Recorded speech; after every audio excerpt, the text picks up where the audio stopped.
Alright, hello and welcome to this special review, sort of preview, half-half sort of thing. What we're going to do today is talk about the 11 UFM clubs and sort of where things are at as of today, whatever today's date is. It is a Friday, I know that much. September 22nd, I think. Belmont-Swansea United. Some clubs I'm going to talk about for 3 minutes, some 2 minutes, depending on sort of how much info is out there at the moment for 2018. For Bell Swans, it's well, let's talk about the season gone by. Another very, very successful year out there in Blacksmiths.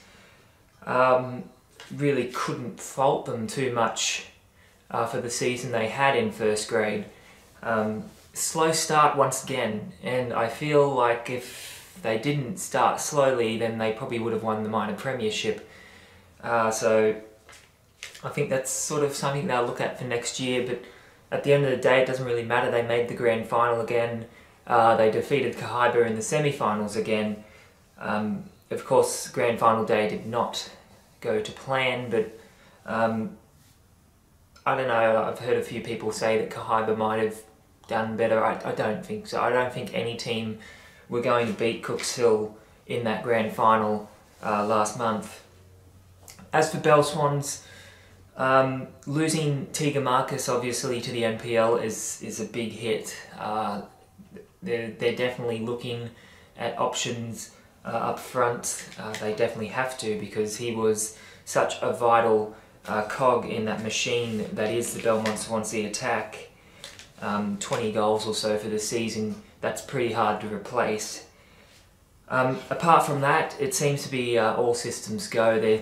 Officially they're keeping quiet, unofficially they're sort of just saying they're probably going to keep the same lineup, you know, look at some players from here or there. They do, I think they are looking sort of towards the Central Coast as well, which I think is smart because their positioning allows to just sort of look over the Channel Bridge and sort of look what options there are down there in the coast, on the coast I should say.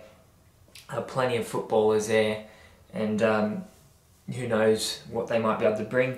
Also, promotion from within is going to be a pretty obvious thing at Belmont-Swansea. 17s, the likes of Harry Dyer and that, definitely on the radar of Josh Rufo and his coaching crew.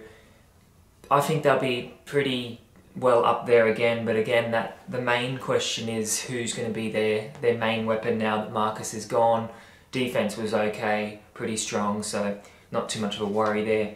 Cessnock City Hornets, huge change.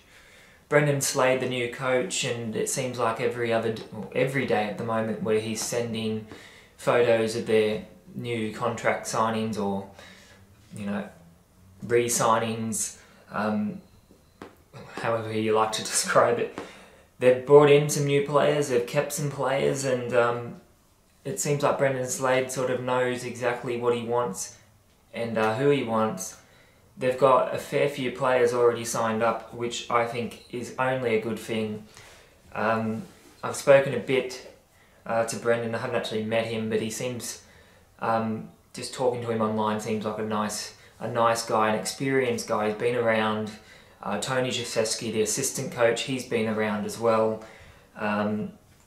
You know, this season gone by with Lino, I remember sitting exactly in this spot, and Lino was talking about what they plan to do, and look, it didn't really work out the way anyone really wanted it, not just Lino, but the whole club. Infrastructure this year was an improvement. You know, the new fencing around the ground, that doesn't come cheap. Fences aren't just built overnight, they do cost money. Some fresh coats of paint here and there. Really, the ground, it looks nice. It's a nice ground, Turner Park, and if the football can match it, then suddenly you've got a club that maybe one day can push back towards the top flight with a bit of success and money behind them. And that is the important thing. You know, you've got sponsors and stuff that need to sort of be attracted, and I guess good football and good development and all that will attract sponsors Cessnock Leagues Club, I think, is sort of, well, not unofficially, but they're sort of a minor sponsor, but they're definitely someone who is probably good to sort of get on board with. In a perfect world, you know, you'd see the Hornets and the Goannas and everyone up there getting on, but because, you know, Cessnock is a sporting town, it's a league town above all, so that's what makes it very tough for the Hornets to you know, just try and attract that local sponsorship.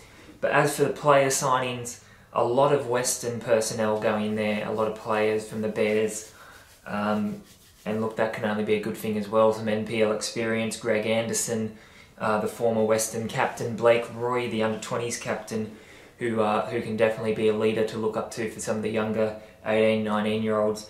Good things happening there at Cessnock, and look, the basic thing is anything is an improvement on 2017. Cooksville up next. I'm only going to talk about them for 2 minutes because there's no real need to really say what needs to change or anything, because this year at Cooksville, you know, I think back to the last couple of years with Lake Macquarie City, particularly 2016, the year they had out there at Lakes with the minor premiership in every grade, winning the grand final 17s and 23s. Obviously they didn't get the big one in the first grade grand final, but across the board they were just too good in most grades, and that was the problem with well, not the problem, but that was Cooksville this season. It is a problem for the 10 other teams in the competition, and you know, it does bring a certain amount of hatred, I guess, jealousy, however you like to describe it. It's obviously there.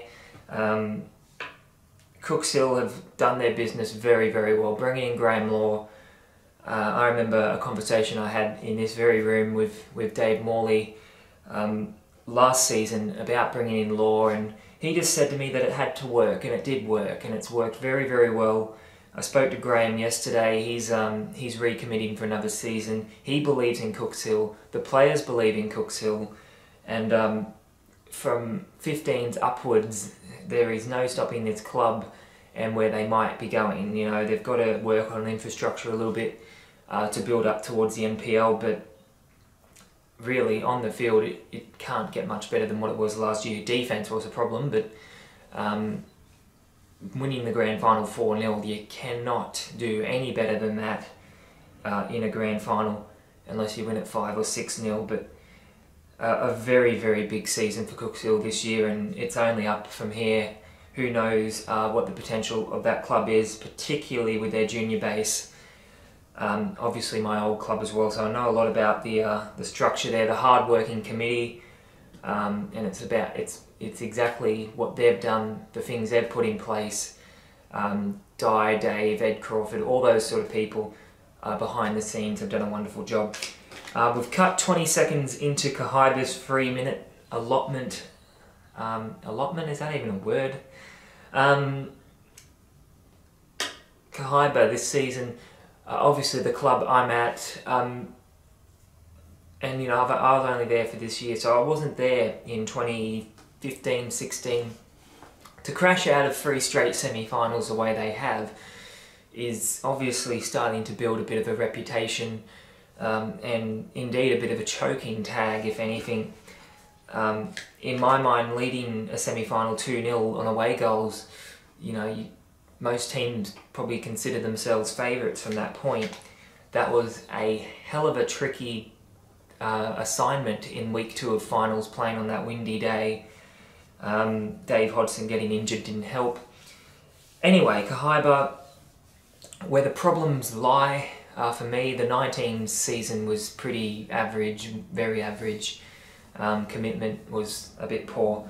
They fixed that straight away with that. The lineup they named last week, obviously I'm at the club, so of course I'm going to say they're going to do well, but look, if there was any other club, I'd say they're going to do well, because some of these guys played for the Lakes, the McRitchies and those sort of players. They're just, their quality, and to come back from NPL to UFM, I can only see that team being very difficult to handle for most oppositions this season. Kahibah's other main problem is in the 23s. Depth is an issue there. Hardly any of those 23s players last year, in my opinion, were pushing for a first grade spot, and you need that. You need your first graders to be on their toes. Cooksville sort of have that. They had a very strong 23s side, and Graham Law often probably had headaches of figuring out who he wants on his bench. Even the 19s were pushing. So Kahibah's depth is a point that they want to improve. And of course, first grade getting into the grand final, I think, would be the next target for Andre Gumprecht, who is apparently staying on to play next season, although they might have a defensive signing coming in. As for signings, Kahibah, it's going to be mostly the same. I did talk to the club yesterday. Probably a new number 10 coming in, and potentially another attacker as well. And look, they're a pretty strong side, especially in defence. I really don't think they need another centre-back, but we'll see what happens with those signings. New Lambton up next. First year in the competition, first year back in the competition. And you know, I remember that first night out there at Westie, and what was it, 6-1 or whatever it was against Westie. Nick Pepper scoring bomb goals for fun. That was a good night. That was a really entertaining night, and I just thought this team's going to be very, very good to watch, and they were at times and they weren't at other times. A lot of goals scored and a lot of goals conceded, and that is an issue for them. Lower down in the, in the 17s and that, 15s with the minor premiers, missed out on the grand final in the penalty shootout. I'd imagine a couple of those will move up to the 17s next season. The 17s team obviously made the finals. Potentially for me, I think they were punching above their weight a little bit, but they did do really well in finals against Westie, especially defensively, and that was on a knife edge, that game, for over 2 legs. And again, a few of those will step up to the 19s. Under 19s winning the title, very, you have to say they got a bit of a leg up there at the outfield in that second leg. Shouldn't have won that game based on how the game was going before Cooksville's keeper Eamon Doyle got sent off. That really affected that game. But look, grand final day, how good was that for New Lambton to beat Belmont-Swansea in the 19s grand final? Going to be tough for them losing Jonesy to Wallsend, and still New Lambton trials are not till next month, so pretty late trials compared to some clubs, so we'll see sort of who they name and that, but I'm looking forward to seeing how they go. A club I got a lot of time for, the people there. They've done a really good job off the field. Quickly on Andrew Packer's first grade squad, he finished pretty low at Southie last season. Same can be said for New Lambton. For me, they've got to step up, and I think Packer knows that pretty well. It's all about building over the next couple of years. 23s was up, they were just shambolic some weeks. They were good other weeks, but anyway, off the field, I think the work that the committee have done, they've really worked their backsides off this season. Chris Brain and his crew, wonderful job for New Lambton, and look forward to seeing them next year. They've also got the WPL there next year, so again, the volunteer load that club have is up there with most others in the comp, most of the big clubs. Singleton Strikers, I don't know if I'm going to spend 3 or 2 minutes talking about this club. I think I might just spend 2 minutes, because there's really not much to say.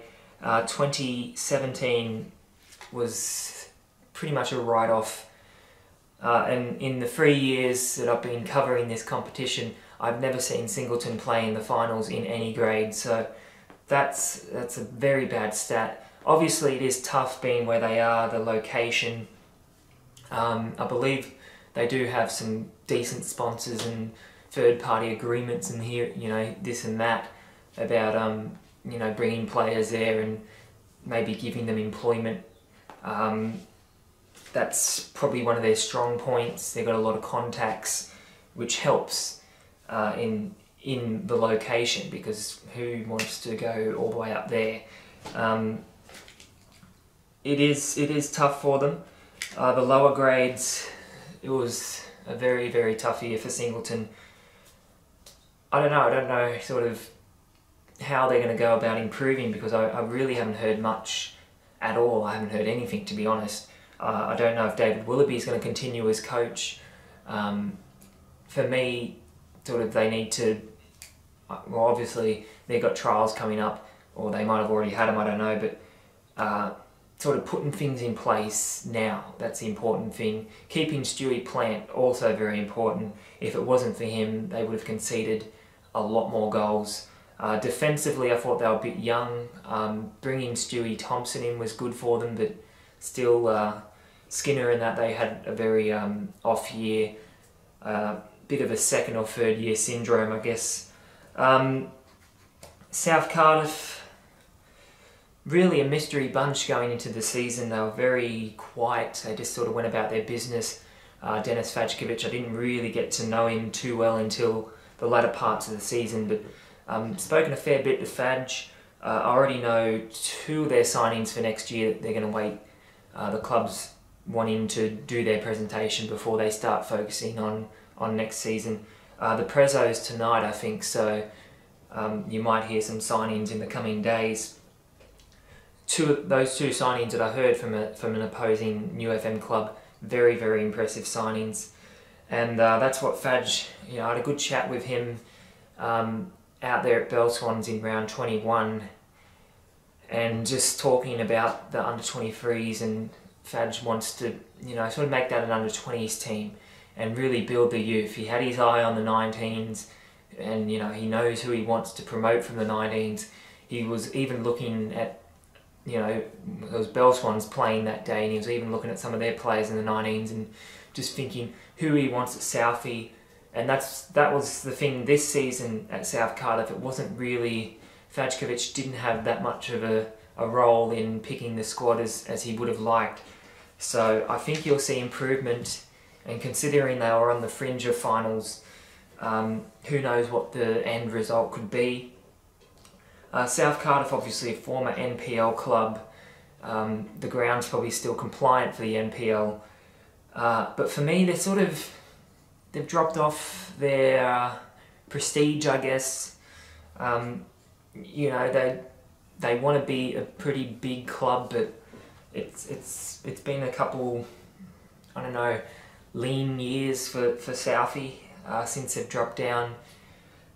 They sort of haven't really, that first year they weren't really trying to push up to the next level, but now Faj, I think, wants to do that, and they're a team of battlers, Southie. Most of their results this year were tight games. Most of their wins were 1-0. That's just the way they do business, and it's not a bad thing. I think for them, they might need a defensive signing. I know one of those 2 signings is a defensive signing that will be announced in the coming days or weeks. Fajkovic, I think he played pretty well at centre back, but I really like him sort of in the attacking midfield role, creative player. Corey Nicholas, excellent captain. They got the leadership there, and I think things are in place for South Cardiff to really go to that next level next year. Thornton Redbacks, they went to that next level this year. Last few years they've been on the fringe of finals. This season they went one further. They got into finals, and they exited finals stage left in a very, very, very disappointing fashion.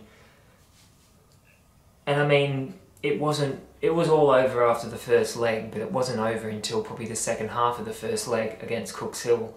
If Thornton had won that first game, who knows what might have happened, but at the end of the day, 3-0 down on away goals, they were never ever coming back from that, and Cooks Hill ended up putting 10 past them on aggregate. Just no match at all. And in the lower grades, the 23s did well, the 19s did well, 17s probably another tough season for them. But looking at the teams they've announced in the 17s, they've got a few new players coming in, which is probably a good thing. A few of those players from last year were going to be too old anyway, so interesting times for Thornton. The 19 squad they named, for me, I think sort of lacks a little bit of firepower, but we'll see how it goes. But having guys like Eden Ruddy, very, very handy player. Josh Davies, I think, might be too old for 19s, if he's even staying at the club, I'm not sure, but they definitely need a solid striker in 19s. First grade and the 23s, not really sure how 23s can go. First grade, it's still very early days. Obviously, getting rid of Daryl McAllister it's sort of raised a few eyebrows in the new FM football community, and some of the players they've lost. Obviously, Nathan McAllister leaving, the club captain, Jamie Subert, Jock Thompson.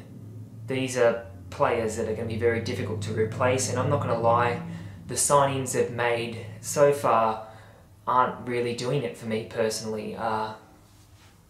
To replace that quality, you know. I think bringing in Mick Hugo and James Wan, that's good to have two goalkeepers competing for the #1 spot. That's handy, but apart from that, I had to do a bit of a Google check on who some of these players are they're signing, and it's up in the air for me. And for where they finished in 4th spot, it's going to be very tough for them to match it. Obviously, I haven't met Gary Wand at all, but he seems like a nice fellow. He's got a decent reputation as a nice fellow, but as a coach, he doesn't have that record as a head coach.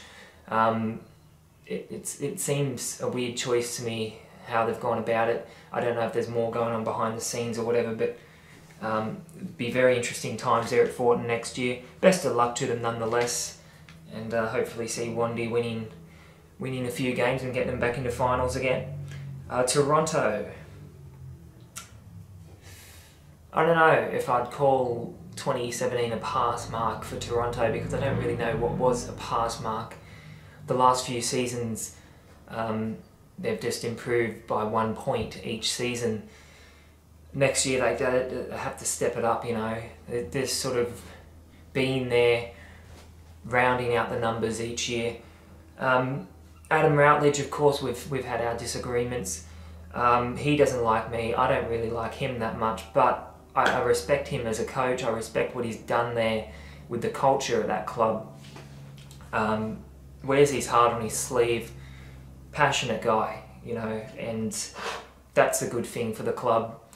I did have my doubts about him coming over from being 17's coach to first grade coach, but he does have that sort of aura about him, you know. He's the head coach, bleeds for the club, loves the club, and wants the club to succeed. And you know, if they can get some signings, some handy signings, then they'll be one to watch. But the issue for Toronto, you know, they don't have the money and sponsorship that other clubs do have. It was good to see the Toronto Workers, I think, chucking a handy sponsorship last month or the month before. But there are a few rumours here and there about Toronto, about players leaving. It's a tough one, because, you know, they've been sort of down there for a few years now, and it'd be disappointing to the people who really, to the old boys, you know, Rudder being one of those as well. It'd be disappointing for them to see their beloved club sort of not push for finals for a few years. Lower down, I think they were really impressive in the 15s and 17s, and that, for me, they've got to keep a lot of those players and blood them over the next few years into being potentially the future of the club. That's what it's all about for me, you know, players not leaving Toronto to go to Lakes or here or there. And, you know, it is still happening. I did see a few Toronto people from 19s and 23s trialling at Kahibah. Obviously Brock Redmond's off to Westie. It's what it's about for me, is keeping those sort of players at Toronto, building them up. First grade, it's going to be tough, but I reckon there'll be improvement in that squad. I hope so too, because every team, the more good teams, the more teams pushing, the better the competition. Wallsend FC, I don't know what to call this season at Wallsend, apart from just being a transition period. 2 straight titles. I wasn't lying at the start of the year when I said they weren't going to make finals, and they didn't make finals, because that amount of quality they lost, the experience they lost, it was always going to be difficult for Chris Gallagher's side this year to push for finals. Their whole season came crashing down out there at Belmont-Swansea that day when they lost 9-0. They restored respect after that. They picked up some handy results here or there, but again, the season ended at Kahibah, and I think it was 6-5, I don't know how many it was, but Wallsend just weren't really, they were just also rans this year, and that for the club was probably disappointing, but the aspect being it's all about transition. Was expecting perhaps Darryl McAllister to be named as coach there, but they promoted from within, and Benny Edwards obviously going to be the coach.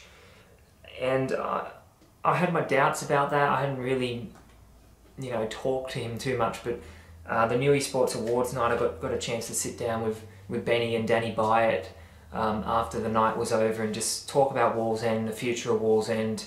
And it was a really good conversation, and I really respect what they're doing there, what they're trying to do, and just have a club that young guys especially want to play for. It's those sort of 18, 19-year-olds that are coming through, and indeed probably the young guys as well. Just seeing, going to that 15s game at the F Field, Cookshill versus Wallsend, and the entire grandstand was filled with Wallsend players from the higher grades because the club made it compulsory for them to go watch and support the 15s. That's what it's all about, Wallsend. It's all about a club camaraderie that's building every year. And you only need to look at what Benny Edwards did with those 23s players this year. Some of them that are coming through, Jackson Manning, Strazzari, Darcy Hall, all good players, young players, and in my mind, the future first graders at Wallsend FC. Not really sure how they'll go next year. Lachlan Jones, the only signing so far. Wouldn't be surprised to see 1 or 2 other young guys from the FC 11 program come over. Obviously, the connections there with Ben Edwards as coach. And for me, Wallsend, they do need to sort of bolster their off-field volunteer, rank, because Danny Byatt he's a very hard-working man, and the more help he gets, I think the better the club will be. One man can't do that as much as he does. And that's what they're doing. They're having an AGM soon and sort of looking for more a secretary and all that sort of stuff. Last but not least is West Wallsend. And look, I think of all the clubs in the competition, West Wallsend were probably the biggest improvers this year, because you only need to look across 5 grades. 4 of them made the semi-finals. They won the 15s grand final. 4 of them made finals. 4 of them made finals. 3 of them made the grand finals. They won the 15s grand final. They won the 17s minor premiership. The 23s, excellent season. In my mind, before they went into finals, they were punching above their weight. But when they were in finals, they looked like a team that, were there to play to win the whole thing. Unfortunately, grand final day didn't go to plan. They were defeated by their rivals, Wallsend, but it was wonderful to see that 23s team, especially rallying around Andrew Carney, the skipper, who did have a pretty tough year off the field. It was good to see. It was a passionate finals run, and that's always a good thing. The teams they've named, they've yet to name the 15s, but they've named, and indeed the 14s, they've named the 17s team, which looks good on paper, but the 19s team especially looks really, really strong, and it's good to see loyalty rewarded at Westie. It's that sort of club. Once you're in there, it's a real strong, tight-knit club. A little bit disappointed personally at some of the issues that went on off the field this season, particularly during finals. But look, I'm not gonna complain too much. You know, I don't really give a crap what people say about me, but I did speak to one or two parents of younger players who were a little bit disappointed with the attitude of some of the club's senior players, mainly once they get a few beers into them. Apart from that, on the field, professional season for Gary Rowe's side. The card count was down. They were just, you know, they're a club that battles. They beat Kahibah, they beat Cooks Hill, and they did it in style too. They didn't just jag a win over both of them. They dominated Cooks Hill in that result out there. And the game against Kahibah, yes, in my opinion, Kahibah were poor that day, but Westie were too good. And once I think they went 2-0 up, I said this is all over, because this team just, they battle. And it was a good year for Westie. Probably missing out on Gary Rowe's target of 30 points by 1 or 2 points, but look, the only way is up for them. And for a club that, you know, obviously has some issues financially and, you know, trying to bring sponsors in, and that, all the success that they've had is obviously a good thing. The young guys, you know, shirt sponsors want to jump on board, and that's what it's all about, is building that club up. All you have to do is go back 3 or 4 years ago, and that club was near death. So to be where they are now, to have all these young guys coming through, wanting to play for Westie, wanting to win for Westie, it's a brilliant thing, and it's good to see for some of the older people there. Bob, the groundsman, one of my favourite people in the competition. You know, that's what it's all about.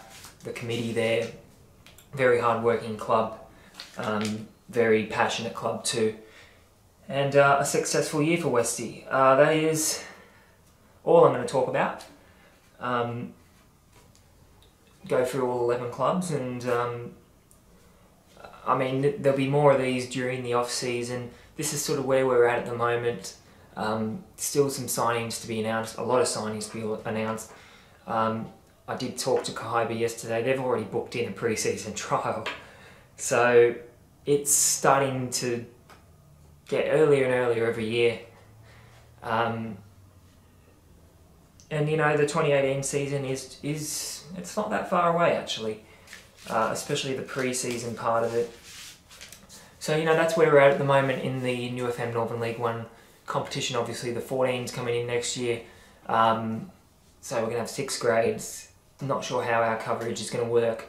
It's going to be obviously issues having that many games, that many scorers, that many grounds, but that's something I'm going to figure out next year, not now. So thank you for joining us for this special episode, and I will see you in the next one.